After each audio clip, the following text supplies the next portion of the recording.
Kumain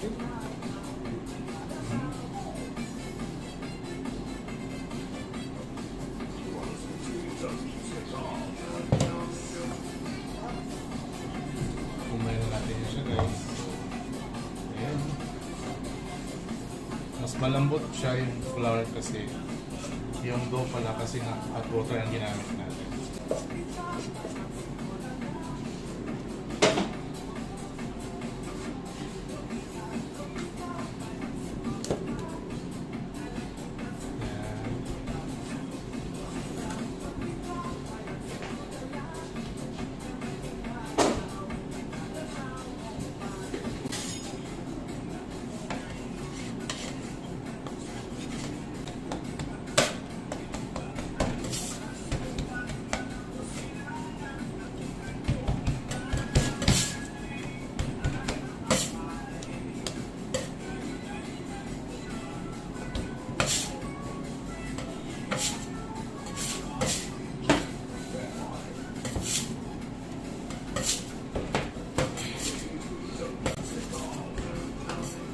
So, hindi na siya masyadong sobrang sticky.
Hot na yung grill natin. So,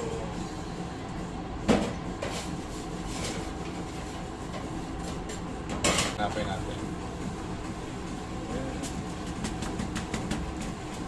Open is here. Our bread is cooking. Our tortilla bread is cooking. It's very garlicky. So,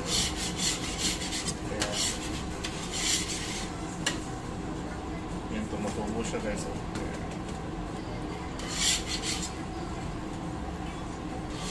Tumutubo siya sa gilid.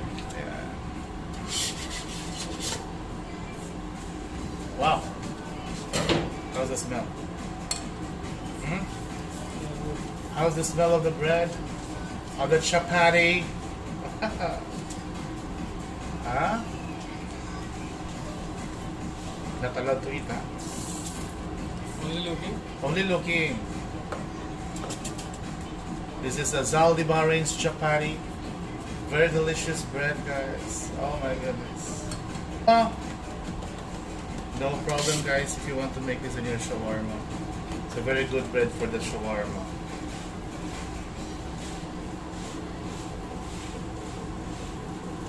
And other side.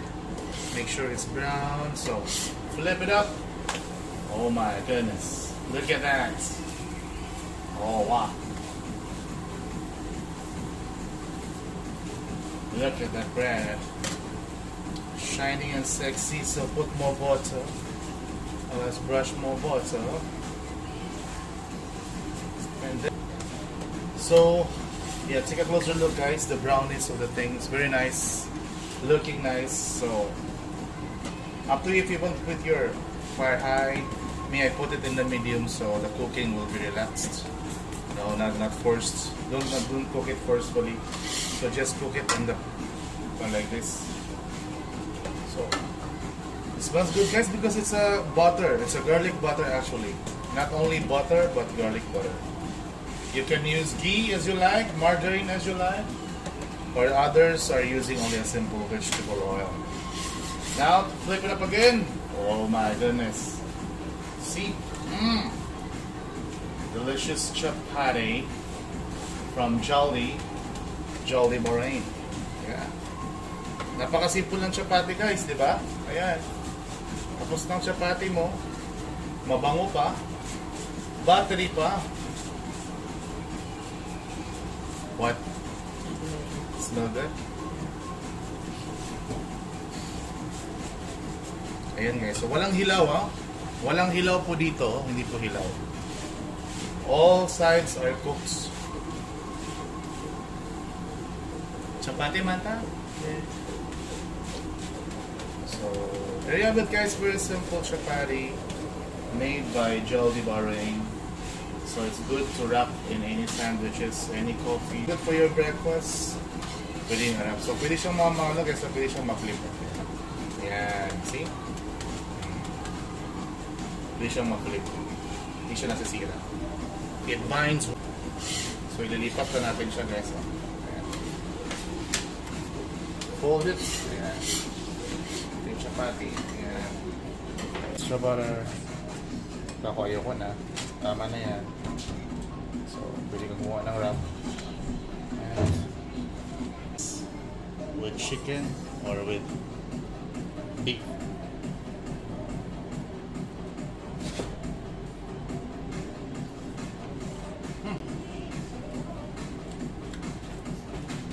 Wow.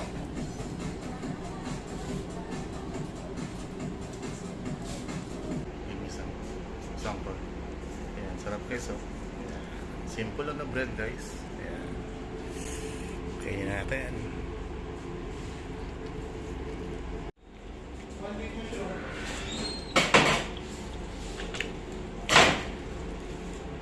Gibson? Ami.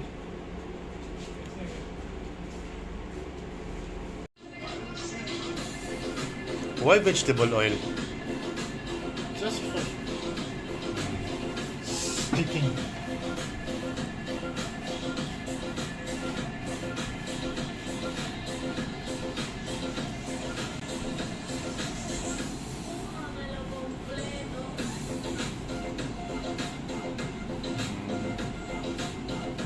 Make a ribbon and press.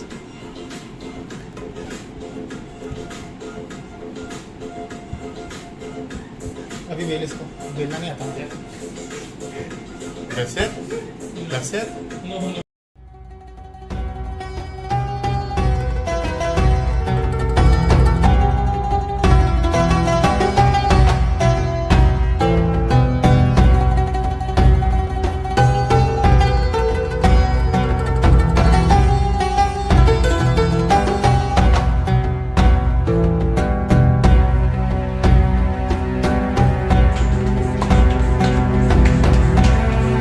We're making it bigger.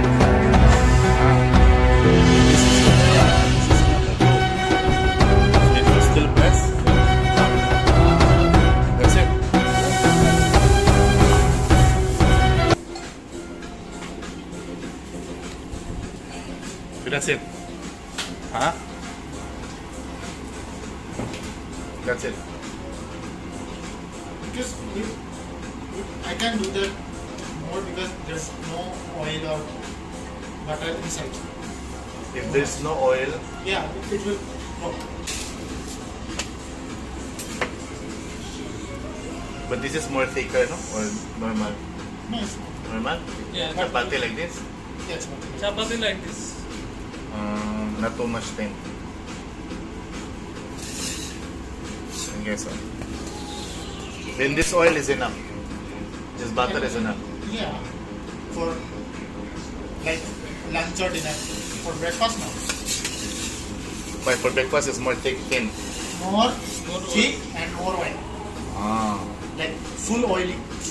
Because the lunch there is already curry, no? Yeah. They're crazy with bread, guys. Pakistani is crazy with bread. You also Bangladesh, no? Not so much. Nice. Not too much, no? But Bangladesh always love this bread, no? Wow, delicious, yummy. Chappatti! So I can make this one in the Philippines, no? Guys, our delicious, amazing chapati brought to you by Pakistan and Bangladesh. Delicious bread, guys. It's good to share. So for those of you who wish to make a business of chapati shawarma, so we're going to make a chapati shawarma. Very delicious, more delicious bread everywhere. Ayan, ilalagay nyo lang naman dyan ang ano guys, so ang karne, tsaka yung mga sauce, yung mga garlic. Ayan, masarap pang breakfast ang tinapay na ito at talagang tatangkilikin ng masang Pilipino. So, minsan din guys, no, enough na rin tayo sa laging nagpapandesal. So ito ay parang isang pandesal at hotcake. Napakadali lang gawin guys. All you're gonna have to do is the simple ingredients: salt, flour, hot water, yes of course, and the